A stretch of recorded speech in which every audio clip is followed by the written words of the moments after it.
বড় হওয়ার সাথে সাথে আমাদের আবেগ, সব সম্পর্ক, অনুভূতি আর ছেলেবেলার কাটানো সব সুন্দর মুহূর্তগুলো কেমন এক নিমেষেই চেঞ্জ হয়ে যায়, তাই না?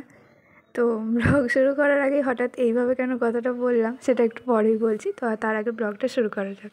Hello guys, welcome back to my channel. আমি অনন্যা চলে এসেছি যে একটা নতুন ব্লগ নিয়ে। তো আজকে আমরা যাচ্ছি ছোটো পিসিমণির বাড়ি। তো গৌড়াল আমাদের দেশের বাড়ি যাওয়ার রাস্তাতেই পড়ে। যাই হোক, তাদের বাড়ি যাচ্ছি কারণ তাদের বাড়িতে গৃহপ্রবেশ, মানে যেদিন গিয়েছিলাম তার পরের দিনকে। তো সেই জন্যে আমরা আগে থেকে গিয়েছিলাম। তো যেটা বলছিলাম, হঠাৎ করে কেন এই কথাগুলো বললাম তার কারণ হচ্ছে, আমি না যখনই মানে দেশের বাড়ির বা পিসি মা বাড়ি এইসব কোনো ব্লগ করি না, তখন ইমোশনাল হয়ে যাই।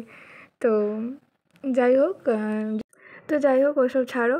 আর আজকে পিসিমণির বাড়িতে যখন এসেছিলাম তখন অনেকটা সন্ধেই হয়ে গেছিলো। আজকে অনেকে মিলে এসেছিলাম, আমি, মা, বাবা, তারপর বাবার দুটো ফ্রেন্ড, আরও অনেকে ফ্যামিলির অনেক সদস্যদের সাথে দেখা হয়েছিলো, দিদি টিদি সবার সাথে। তো আজকের ব্লগটা সেরকম কিছুই করিনি, জাস্ট এমনি একটু ভয়েস ওভার দিয়ে ব্লগটা করেছিলাম, তার কারণ সেরকম কিছু দেখানোর ছিল না। তো দেখো, এই যে পিসিমণির বাড়িতে এসে এই পুচকেটার সাথে খুব আলাপ হয়ে গেছিলো। বাচ্চাটা কারোর কাছে যেতেই চাইছিল না। যাই হোক, অনেকটা রাত্রেই এসেছিলাম, সেই জন্য ডিনার করে ঘুমিয়ে পড়েছিলাম। তো আজকের ব্লগটা এতটাই, কেমন লাগলো জানিও।